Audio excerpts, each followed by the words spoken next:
I do want to call up House Bill 378 for further testimony and call forward Roberto Gallardo, Assistant Director, Purdue University for Regional Development. And thank you for your patience in working around some busy schedules, and always happy to welcome a Boilermaker here to Ohio. Thank you. I grudgingly accepted after that Purdue loss in basketball to come here, but I would like to thank Chairman Smith and Ranking Member Sarah for providing me with the opportunity to speak to the members of the House Finance Committee in support of House Bill 378, legislation that would create the Ohio Broadband Development Grant Program. I am Assistant Director of the Purdue Center for Regional Development. I hold an engineering undergraduate degree, a master's in economic development, and a PhD in public policy. I have worked my entire career in an extension and research position, primarily in the community economic development area. I'm also a member of the National Digital Inclusion Alliance Board. The digital age continues to unfold and its applications become more and more sophisticated. Mature applications such as social media and e-commerce, to name a few, have been around for at least 10 years and have transformed our socioeconomic landscape. Academic research on the positive impact of broadband is extensive. You can see in the addendum. Today we hear about artificial intelligence, mixed reality, driverless cars, telehealth, and telework, among other.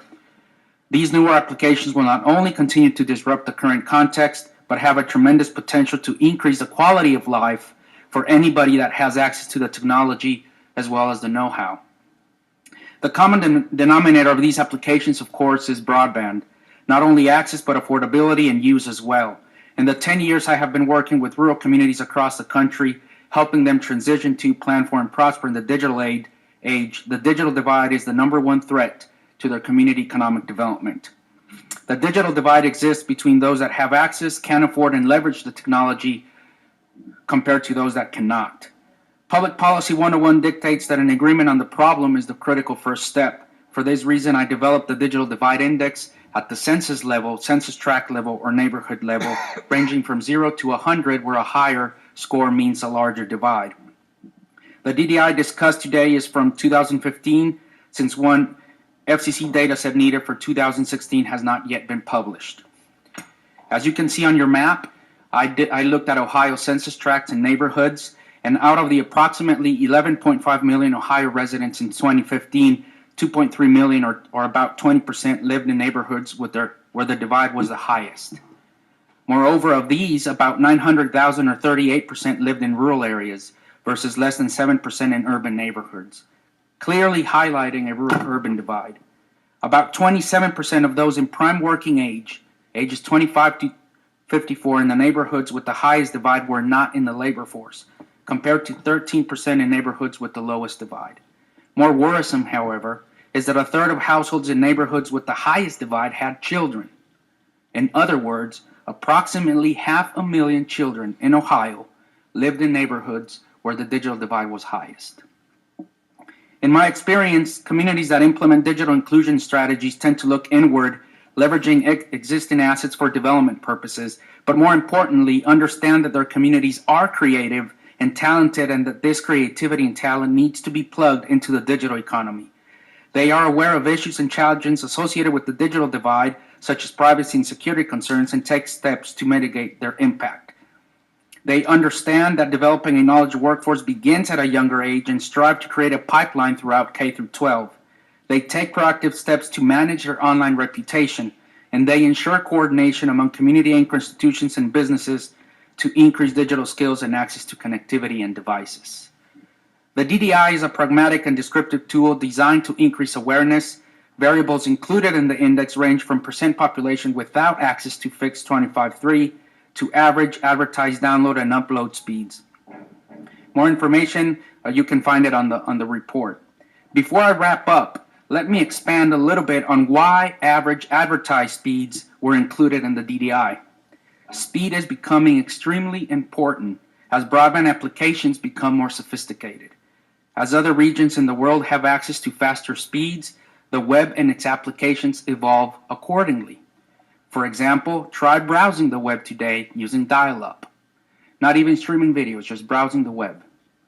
Imagine the speeds required for 3D holograms, or managing hundreds of real-time sensors in farms and manufacturing facilities, or hundreds or thousands of driverless cars throughout the state. Would you like your driverless car to buffer when driving through a rural section of the state? If we could equate internet speeds with miles per hour, on average today, we get about 3 miles per hour to 50 miles per hour, depending on the technology. At this speed, look at what is possible today. Now imagine having ubiquitous speeds of 1,000 miles per hour.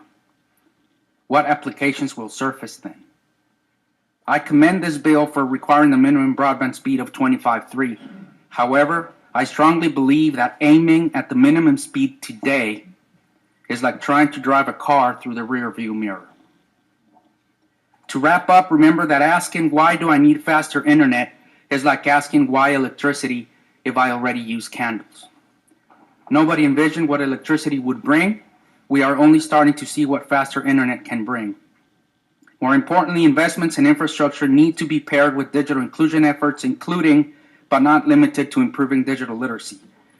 For example, a recent report by the Brookings Institution found that 2/3 of new jobs created between 2010 and 2016 required medium to high digital skills. In order to learn digital skills, adequate broadband infrastructure is necessary. Thank you so much for allowing me to share my research and expertise with you today. Thank you for your testimony. Are there questions from the committee? I do have a question on your digital divide index, where you gathered information in the data to be able to determine how you rank them. It's FCC Form 477 data, public. It's lagging. It's not a perfect data set. Needs for more granular data are sorely needed, but this is what we have and this is what we work with. I used that data and paired it with ACS census data to factor in the socioeconomic characteristics known to impact technology adoption. Together, they are combined to create this index score, which is not comprehensive and not. It's meant to jumpstart meaningful conversations, because I've been in the trenches, and getting people to understand the digital divide is a challenge in and of itself. Thank you. There being no further questions, we appreciate your testimony. Thank you, Chairman.